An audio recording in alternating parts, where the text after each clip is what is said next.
This is what leads to you on the motorcycle. Yeah. Hold on. Can we take a step back? Was that your fuel to go forward towards George Benson? You had it in your mind at this point, after the George Benson Institute thing, that you wanted to be his student. Yes, the thing is that the George Benson Institute was super something cool, but what I really wanted is to be his student. Where did you find the fuel for the perseverance? It was, or was it, shall I say, was the fuel of your perseverance that you wanted to be his student, and you were going to be his student no matter what? Yes, no matter what. For me, everything I did in my life, it's always was no matter what. Just I thought to myself, I will play like George Benson. I will learn that shit no matter what. You know? Yeah. And I will have lessons with him no matter what. On my house, I didn't have any furniture. I didn't have any computer. I didn't have any TV. But I had 27 guitars and a thing that I could listen to solos, you know. So you were already heavy into transcribing him back then. Yeah, no. I've been transcribing his things since I'm 10, you know. And then sometimes people say, oh no, but Peter, because they think that I'm rich because I follow him all over the world. Man, sometimes I had no money to eat, you know. And then everything I had was my guitars, like. But then I don't get that. I think people don't understand what that means. Like they think that, oh, you're kind of just throwing that out there. I didn't have money to eat. Like you told me what it was like to go to California, where first of all, getting to the United States, the dollar is just killing the Brazilian dollar. I don't know. Forgive my ignorance. I don't know what the for $1 like $1,000. It's 6,000 reais, which is it's. I had to sell all my guitars. I sold all of them. I had no guitar. When you had no money to eat, you went nights or days without eating food. What I did, because if you the ticket, our airplane ticket from Brazil to it's super expensive, and then I decided to, okay, I'm gonna fly to USA, but how can I meet him? What I did, and then I saw in his website that he used to travel to do like tours like Italy, France, Spain, countries that are super. And my mom, she was living in Portugal. And then I say, all right, I'm gonna stay at my mom's for 2 weeks, like visiting her. And then after that, I'm gonna follow George Benson.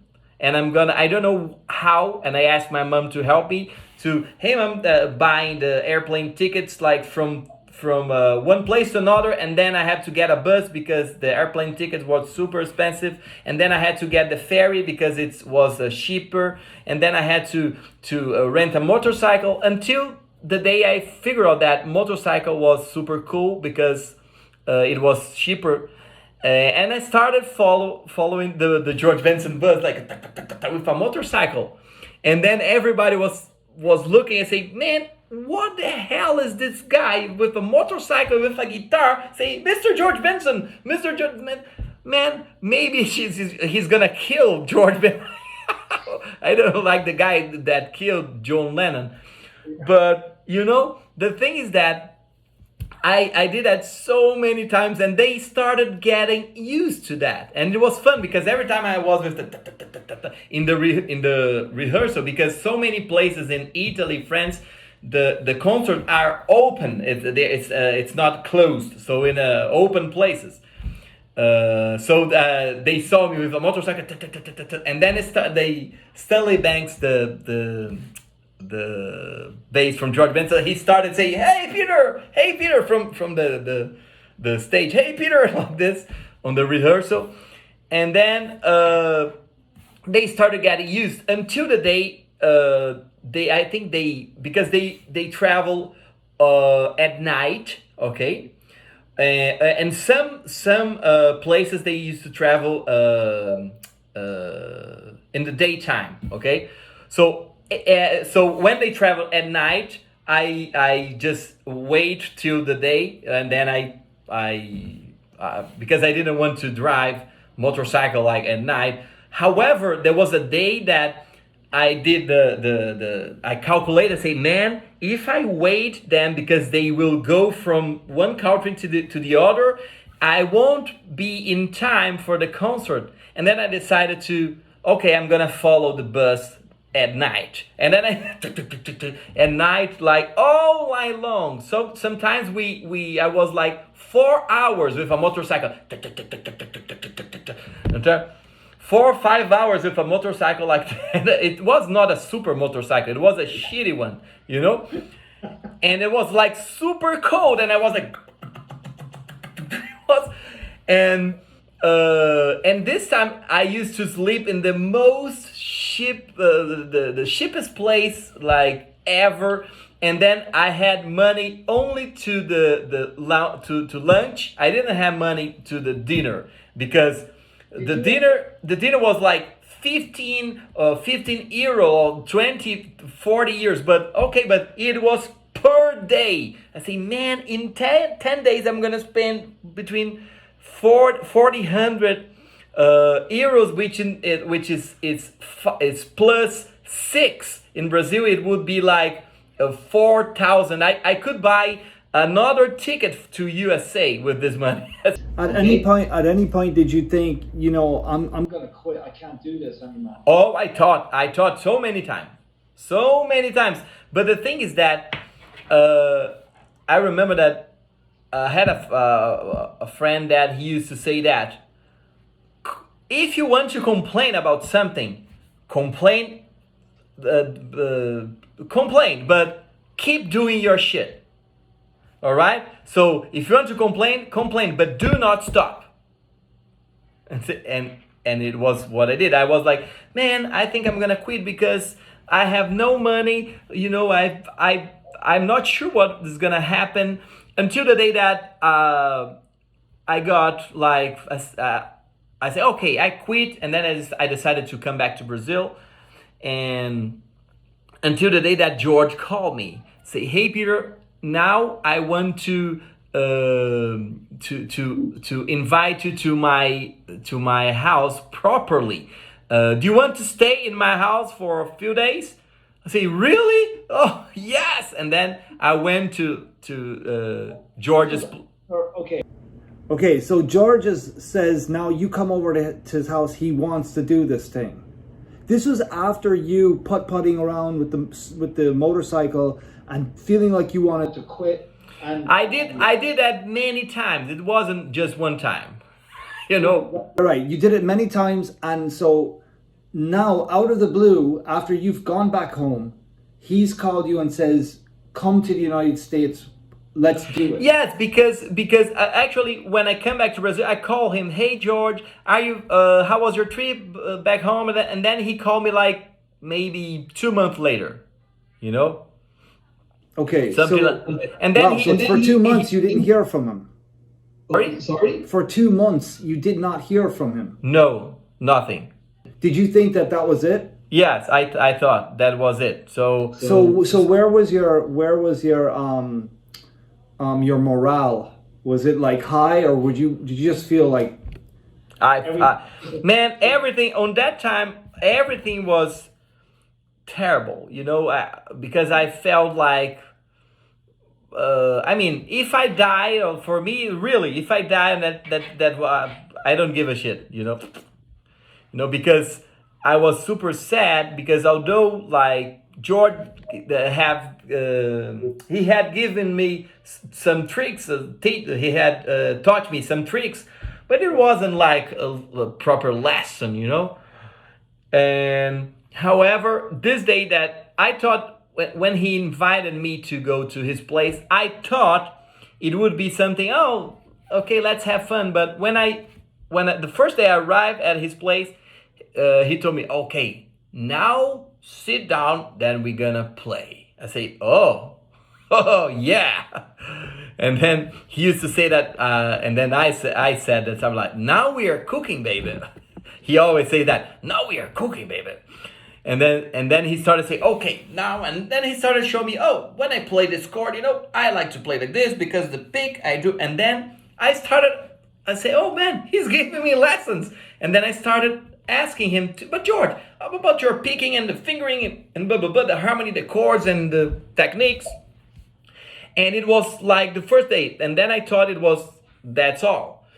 But in the second day, we did the same. And then we went to have lunch. We came back, played the whole evening, like for hours. And then the third day, so we stayed there for maybe 12 days, something like that. You have formulated this methodology around what you've learned from George. Mm-hmm. A lot of, I guess it's hearsay that George wouldn't know all the proper nomenclature.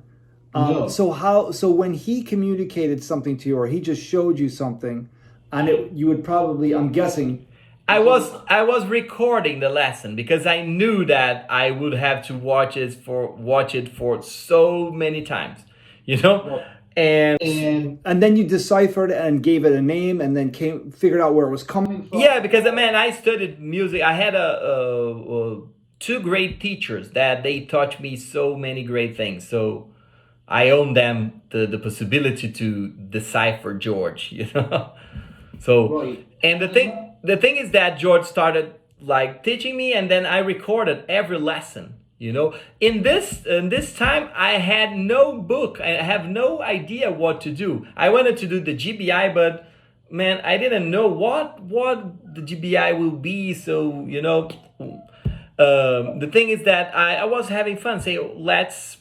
And then I remember that my mom said, okay, Peter, so have fun, man. Have fun because, this is so special for you. You've been waiting for this since you were 10. So now it's your chance. And I'm sorry, go on. And then he started doing that. And then and then this time I stayed at his place. Okay. And then, he has it is a house a guest house in his place. His place is giant, And then I call him like 2 months later. Say, hey George, can I meet you again? I don't have to stay in your home if you are not okay. I say, no, there's not a problem, but I have some friends here, so can you stay by your own? Say, oh yes, but can we play? Oh yeah, come over. And then I didn't have money to pay the hotels. I mean, I had, but if I had paid the hotel, I have no money for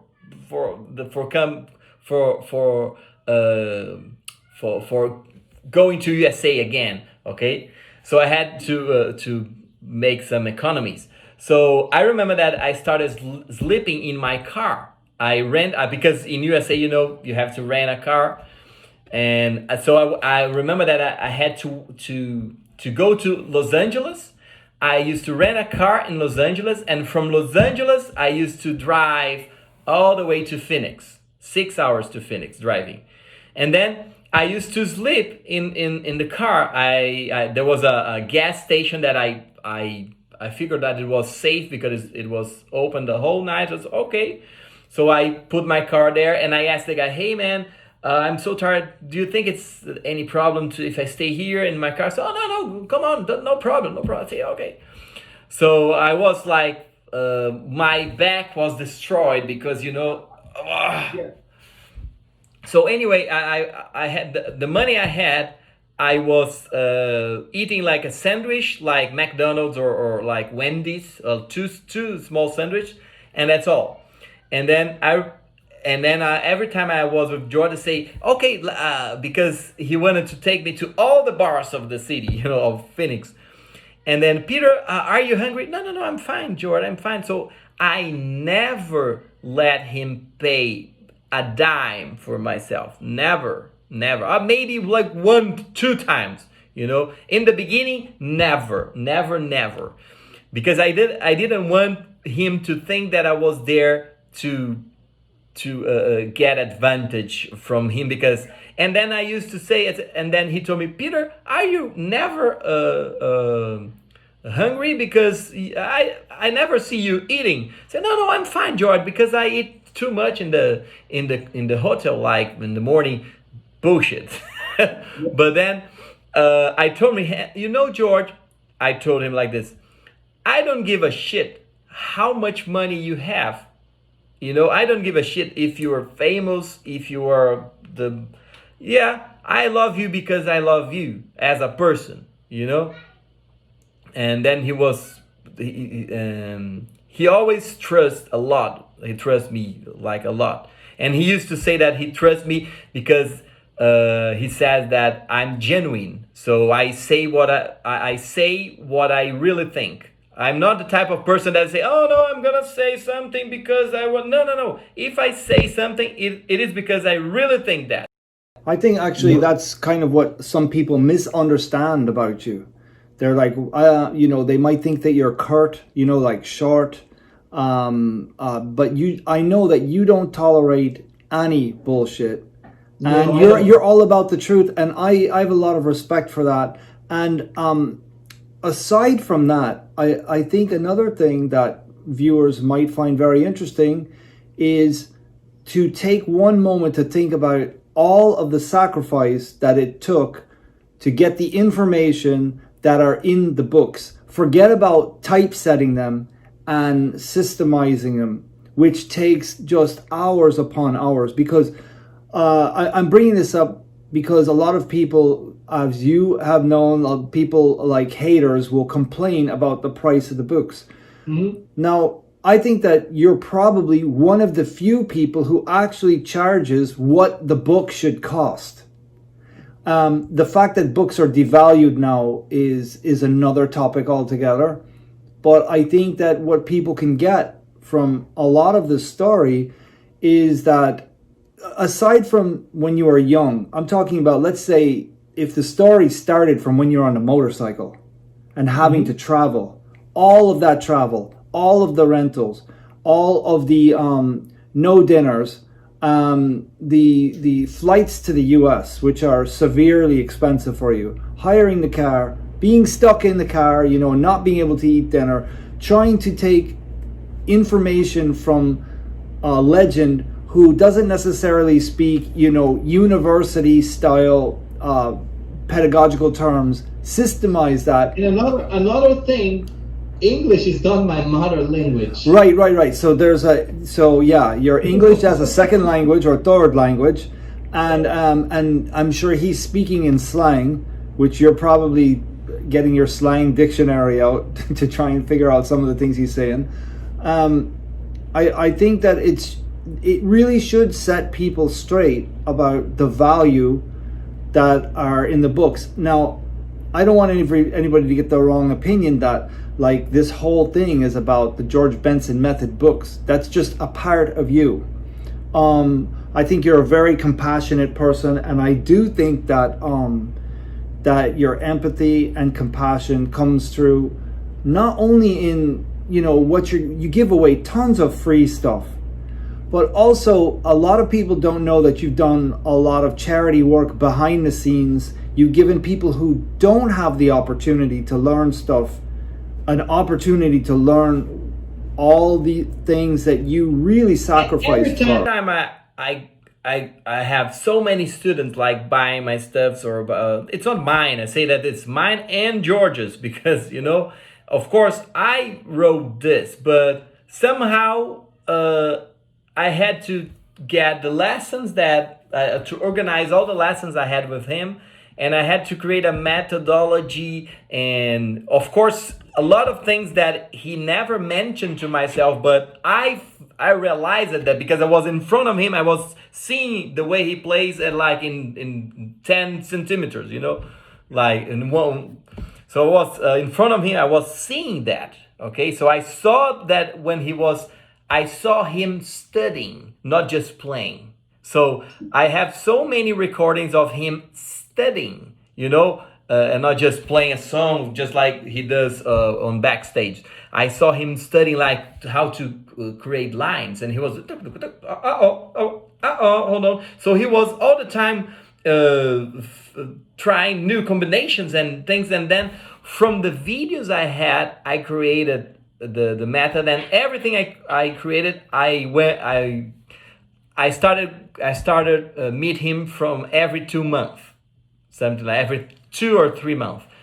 So I remember that the customs of USA, they say, "Hey Peter, what you're doing here, man? You've been in USA 5 times this year. What you gonna do here?" So, "Oh, you won't believe if I tell you, but I work with Mr. George Benson." George Benson, the singer, Give It a Night. I say, "That's him. That's him." I say, "That's him." You know, say, "All right." So, and then every work I used to do, or every chapter, or if a compendium of chapters, I used to show him, "Hey George, what about this?" And then he used to ask me, "Oh, play something about this chapter." And then this chapter is about this. "Oh, yes, this is in the book. Is that in the book?" I say, "Oh, yeah, it's all those ideas in the book. Perfect, that's it. You know, it was like that. But he was a kind of approving the things that I was putting there. That must have been amazing. That must have been amazing. Now, can you tell us something about people who might be interested in the books, but let me try that again. A lot of people who might be interested in the books might stray away from it because they're thinking, "Oh, I don't want to learn to play like George Benson." Mm-hmm. And having purchased one of the books myself, you don't have to play, I could say personally, you don't have to play like George Benson. You can use these ideas to come up with your own stuff. The thing that since I was